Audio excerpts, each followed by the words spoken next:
I'm losing it. Hey everybody, Luxinda Swirl here. Welcome back to my Paper and Other Obsessions channel. If you watched a few of the videos here, you may recognize this one. This was a reverse tie-dye shirt I made. I will link to that video below if you're curious about it and haven't seen it yet. The reason I pulled this out is because I have a brand new automatic heat press from the fine folks at HTVRont, and I want to use it today, but I wanted to start here to show you what it is I want to make with it. So we have our t-shirt already. That's why I pulled this out. I have created a design in Design Space, and what we're going to do is we are going to start by applying some heat-sensitive adhesive in that design shape to our t-shirt, and then we're going to foil over it. So this is actually a foiling video using the HTVRont AutoPress. Now that I've explained that, I'm going to do the weeding of the adhesive. This is a product from Caesar. I ordered it off Amazon. I will link to that below. Basically, it is a vinyl product, but it is just it's a dry adhesive. And I put it down on my mat and I sent it through my Cricut machine to cut, but in reverse form, because we're going to put this other side down onto the shirt, press it on, it becomes sticky, and then we're going to use that to press on foil. I have not used this adhesive before, so I don't know. I followed the directions, but I don't know how easily it's going to weed. Usually Caesar products, this is called Caesar Easy Weed, so it's, usually pretty easy, but now we have to do some actual weeding here. Let's see if I can pull the rest of this. All right, so the peace sign is done. That's a reverse peace sign. I found both of these by searching for free peace sign SVG files on Google. And then we have the word peace.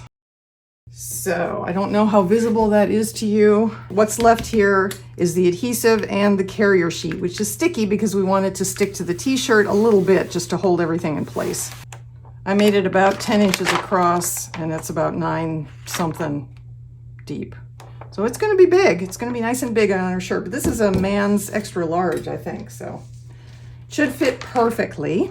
Now we have to pick the foil we want. Okay, so given that it's a peace sign image, the obvious go-to for me is this sort of hippy-dippy psychedelic thing, but I'm not entirely sure. I mean, they would show up and it would be extremely colorful, but that doesn't necessarily make it the best choice. So I have a lot of other things, just sort of a scrap bag full of different foils, and I'm just going to kind of look through them and see if anything caught my eye in terms of going onto this t-shirt. That's pretty. That's really pretty. It's the right size too, and it kind of goes with the blues. Put that one off to the side.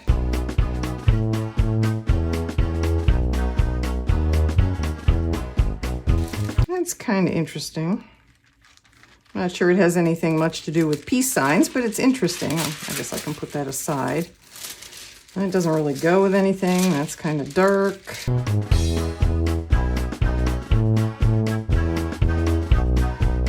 For anybody who's wondering, this isn't just a grab bag, it's a mystery box, and it's not inexpensive, but you get an awful lot.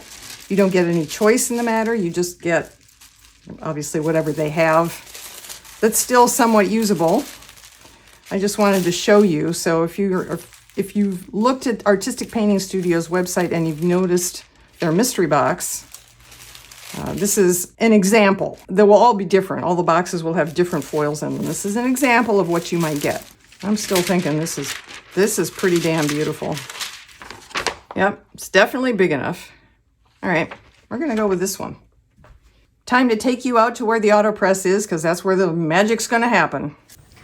Okay, so here we are out at my brand new HTVRont AutoPress. This is a beautiful machine. They are just launching. Well, when you see this, it will have launched on Wednesday, July 6th, which is the day I'm actually recording this. So big launch. You can still get in on really good pre-order deals. I will link to all the information below in the description area underneath this video. If you want to see a more detailed review and unboxing and explanation and everything like that, I will link to that video below. I've done a couple over on the other channel. But for purposes of keeping this video relatively short, I'm not going to go into too much detail. I will try and explain what I'm doing as I go. First thing we need to do is turn the machine on. It is flashing already because it's plugged in. So this lets you know it has access to power. I plugged it in, and we turn it on by clicking that. This is what it's preset for right now, is 400 degrees for 40 seconds. That's what it came up as because that's the last thing I set it for when I did the last project. For this particular project today, we are going to be using a temperature of 305 degrees. These are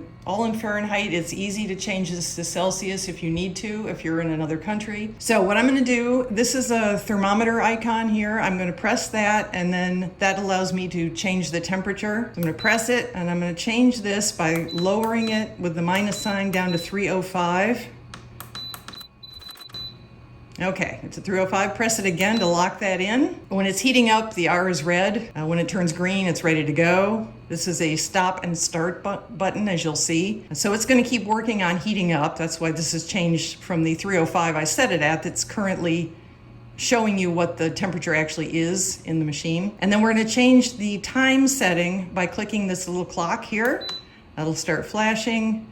And then we're going to lower that down to 15 seconds. And click that again to lock it in. So there's our setting. Then I'm going to let this heat up to 305, and we are going to start by just doing a quick press on the shirt to make sure it's flat and to heat it up.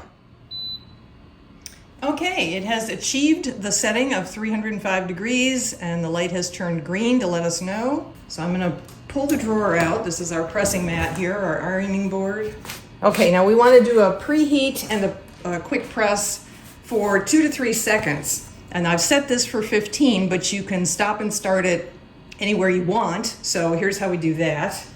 Just gonna close this. There's a little resistance when you push it almost all the way in, and then you push it a little more and it clicks into place. And then you start the press. And instead of letting this go to 15, you stop it after a couple seconds. So that's a 2 to 3 second press. That's how you do that. We're gonna pull it back out.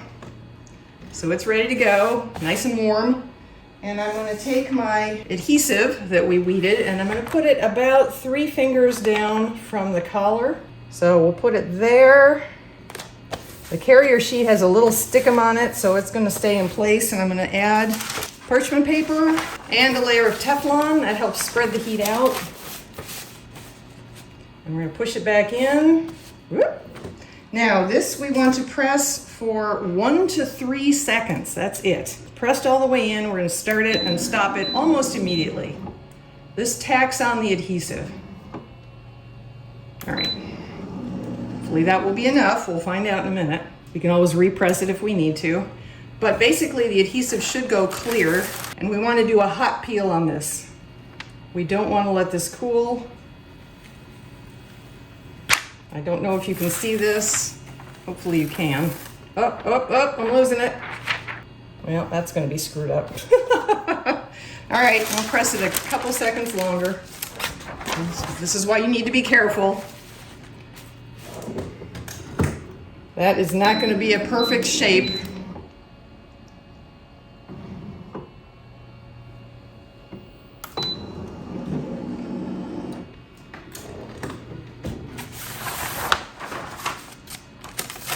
But I'm new to this, and it's all a test at this point, so, you know, take heed of my mistakes.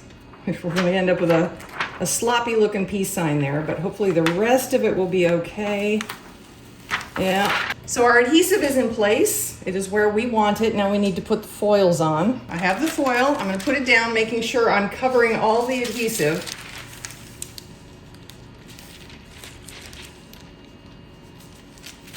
I'm going to use a couple pieces of heat tape just to make sure this doesn't move anywhere.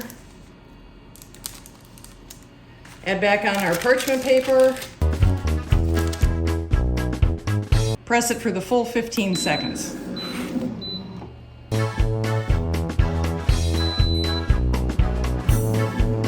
Raises up automatically. Just pull the whole thing out.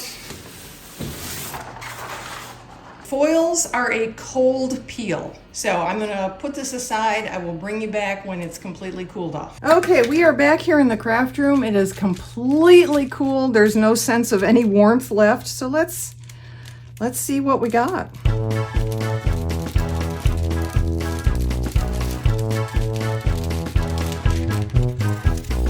Did not work as well as I'd hoped. There we go. It's not bad. I think I need to press it for a little longer next time. I could have repressed it, but obviously I didn't know until I'd taken most of it off already. I thought with the hollow it would show up better, and it's not bad. It's still a little too dark. I should have gone with a bright gold or something. But, you know, again, it's an experiment. So if you want to see me try this again, I can use a different design. I can use the same design, but some different foil. Obviously adjust the pressing time. Yeah, let me know. Let me know in the comments. If you have suggestions, let me know in the comments. I love the idea of it. I love that we can do this. Let's put this on me and have a little modeling show.